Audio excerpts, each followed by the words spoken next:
Hello বন্ধুরা, তোমরা সবাই কেমন আছো? আবারও চলে আসলাম আরেকটা দারুণ স্বাদের রেসিপি নিয়ে। আজকের রেসিপিটা একদম তোমাদের কাছে ম্যাজিক লাগবে। ময়দা দিয়ে আজকে আমি একটা ম্যাজিক পিঠে তোমাদের তৈরি করে দেখাবো। বিকেলবেলার নাস্তায় তোমরা এই পিঠেটা খেতে পারো। সহজ এই রেসিপিটা তোমরা সিম্পলভাবে ঘরেতে তৈরি করে খেতে পারবে। তাহলে চলো শুরু করা যাক। মাত্র 1 কাপ ময়দা দিয়ে আমি এই সুন্দর রেসিপিটা তোমাদের তৈরি করে দেখাবো। এখানে আমি নিয়ে নিলাম 1 কাপ ময়দা, এর মধ্যে দিয়ে দিলাম স্বাদ মতন লবণ আর দিয়ে দিলাম সামান্য পরিমাণ ইস্ট। এবার আমি ময়দার সঙ্গে ইস্ট আর লবণ ভালো করে মিক্সড করে নিলাম। তোমরা যদি চাও এই সুন্দর রেসিপিটা আটা দিয়েও তৈরি করতে পারবে, আতপ চালের গুঁড়ো দিয়েও এই রেসিপিটা তৈরি করতে পারবে। এমন না যে আমি ময়দা দিয়ে তৈরি করেছি, তোমাদেরকেও ময়দা দিয়ে তৈরি করতে হবে। এইবার একটু একটু পানি দিয়ে আমি ময়দার ডোটা তৈরি করে নেব, যেরকম আমরা রুটি বানানোর জন্য ডো তৈরি করে থাকি। তোমাদেরকে বলি বন্ধুরা, তোমরা যখন এই পিঠাটা তৈরি করবে তখন 30 মিনিট আগে ডোটাকে মেখে রেখে দেবে, তাহলে দেখবে আমার মতো ফুলকো ফুলকো নরম তুলতুলো পিঠা তোমরা তৈরি করতে পারবে। দেখো বন্ধুরা, ময়দাটা পানি দিয়ে মাখানোর পর এর মধ্যে দিয়ে দিলাম আমি কিছুটা পরিমাণ চিনি। এখানে তোমরা চিনিটা দিলেও পারো, না দিলেও পারো। সামান্য পরিমাণ চিনি দিয়ে এই পিঠাটা যদি তৈরি করো তাহলে দেখবে খেতে দারুণ স্বাদ লাগবে। আর তোমরা যদি চাও চিনিটা না দিয়ে তৈরি করবে তাহলেও তৈরি করতে পারো। দেখো বন্ধুরা, চিনিটা দেওয়ার পর আমি আরেকবার ভালো করে মিক্সড করে নিলাম। এইবার আমি ঢাকনা দিয়ে ডোটাকে রেখে দেব প্রায় 30 মিনিটের মতো। 30 মিনিট পর দেখো ডোটা ফুলে কতটা মোটা হয়ে গেছে। এইবার আমি ডোটার উপর দিয়ে দেব সামান্য পরিমাণ হলুদ গুঁড়ো। তোমরা যদি চাও এখানে যে কোনো ফুড কালার দিয়ে এই পিঠেটা তৈরি করতে পারো। এইবার আমি ভালো করে মাখিয়ে নেব, যাতে করে সাদা কালারের ডোটা একদম হলুদ কালার হয়ে যায়, তাহলে দেখবে দেখতে কতটা সুন্দর লাগছে। দেখো বন্ধুরা, কালারটা মেশানো হয়ে গেছে। এইবার আমি এখান থেকে সামান্য পরিমাণ ডো নেব আর লম্বা চেনের মতো করে রোল করে নেব।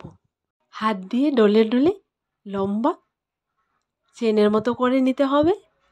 এরপর দেখবে তোমরা কত সুন্দর একটা ম্যাজিক পিঠা তৈরি করি আমি। দেখো বন্ধুরা, হাত দিয়ে ডলে আমি লম্বা চেনের মতো করে নিলাম। না মোটা হবে না চিকন হবে, ঠিক এরকম করে তোমরা করবে। লম্বা করা ডোটাকে আমি একটা জায়গার মধ্যে সোজাভাবে রাখবো আর এখানে লাগবে একটা স্টিক। এই স্টিকটা আমার অনেক পুরনো, তাই কালারটা কালো হয়ে গেছে।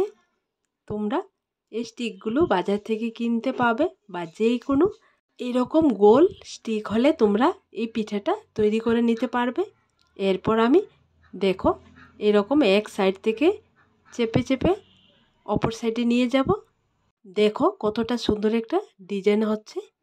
এই ডিজাইনটা যখন হয়ে যাবে তখন আমি এই ডিজাইন করা ড্রয়ের প্রথম অংশটা হাতে নেব আর রোল করে পেঁচিয়ে পেঁচিয়ে সামনের দিকে নিয়ে আসব।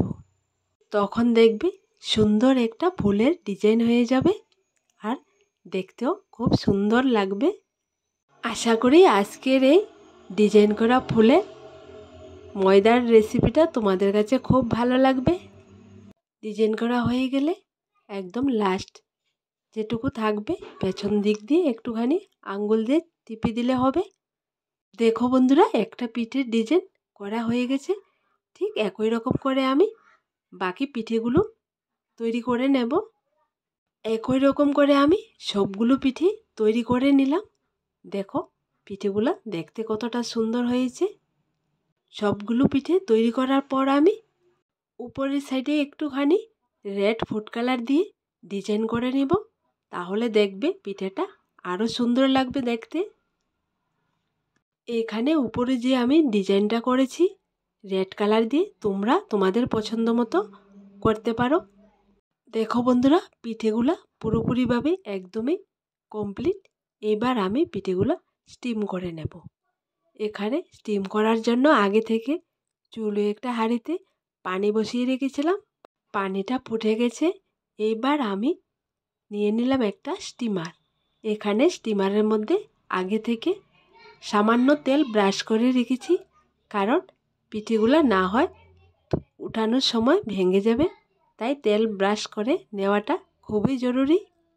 এইবার একটা একটা করে স্টিমারের মধ্যে পিঠেগুলো সেট করে নেব। এইখানে পিঠেগুলো যখন সেট করব একটু ফাঁকা রাখতে হবে, না হয় পিঠেটা যখন হবে অনেক মোটা হবে। তোমরা দেখতে থাকো। তাই আমি বলি, ম্যাজিক একটা পিঠে, খুব সুন্দর একটা পিঠে, খুব স্বাদের একটা পিঠে। এইখানে মোট আমি 6টা পিঠে রেডি করেছি। আর আমার স্টিমারটার মধ্যে 6টি পিঠে দেওয়া যাবে না, 4টা পিঠে স্টিমারের ভেতর সেট করে এবার আমি স্টিমারটা হাঁড়ির উপর বসিয়ে দিলাম আর ওপর দিয়ে দিয়ে দিলাম একটা ঢাকা। এখন আমি অপেক্ষা করব প্রায় 5 থেকে 7 মিনিটের মতো। দেখো 7 মিনিটের পর পিঠেটা ফুলে কতটা সুন্দর হয়েছে, একদম ফুলকো ফুলকো নরম তুলতুলা। বাকি পিঠেগুলো আমি ঠিক একই রকম করে স্টিম করে নেব। এই পিঠেটা একবার যে খাবে বারবার খেতে চাইবে, এত স্বাদের একটা পিঠে। তোমরা যদি বাড়িতে বানিয়ে না খেয়ে থাকো তাহলে একবার খেয়ে দেখবে, তাহলে ঠিক বুঝতে পারবে পিঠেটা কতটা স্বাদের হয়। দেখো বন্ধুরা, তোমাদেরকে আমি একটা দেখিয়ে দিচ্ছি পিঠেটা কতটা নরম তুলতুলা হয়েছে। সত্যি বন্ধুরা, অসম্ভব স্বাদের একটা পিঠে। তোমরা অবশ্যই ঘরেতে একবার ট্রাই করে দেখবে। তাই তোমাদেরকে বলি, আজকের এই ময়দা দিয়ে ম্যাজিক পিঠাটা আমার তোমাদের কাছে কেমন লাগলো ছোট্ট একটা কমেন্টে লিখে জানাবে। আর আমার নতুন বন্ধুদেরকে বলছি, আমার রেসিপিগুলো তোমাদের যদি ভালো লেগে থাকে তাহলে আমার এই চ্যানেলটাকে লাইক, শেয়ার এবং সাবস্ক্রাইব করতে ভুলবে না। আবার দেখা হবে নতুন একটা রেসিপির সাথে। সবাই ভালো থেকো, সুস্থ থেকো।